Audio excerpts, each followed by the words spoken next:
ጊዜ ዝግጁ ነው። ግን ኮሚትመንት ይጠይቃል፣ መታገስ ይጠይቃል፣ ጥራቱን መጠበቅ ያስፈልጋል። ምክንያቱም በራሳችን ሀብት ብቻ የምንሰራው አይደለም። ዓለም አቀፍ ማህበረሰብ የሚታዘበና ጥራት ያለው ስራ መስራት አለብን።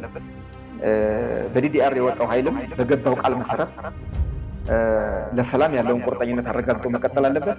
ከማህበረሰቡ ጋር በመሆን ተመልሶ ወደ ታጣቂው በመግባት ብቻ ሳይሆን ህዝቡ ጋር ሆኖ ሰላማዊ ትግል በማድረግ ጫና በማድረግ ነው የሚፈታ ዘላቂ መፍትሄ እንዲመጣ ማድረግ ያለበት እንጂ ተመልሶ ከገባ የተወሰነ ግጭት፣ ውጊያ ሊኖር ይችላል። ያው የሚታወቀው ክራይሲስ መልሶ ነው። እንዴት የሰው ልጅ መልሶ መላልሶ ወደ ክራይሲስ ይገባል? መፍትሄ እኮ አለ፣ ሌላ መፍትሄም አለ ተብሎ ተቀምጦ።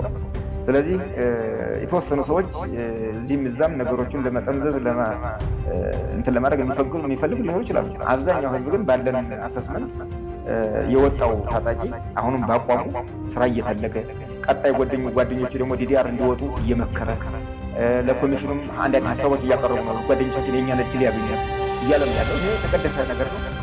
እንደ ኮሚሽን እንቀጥልበታለን።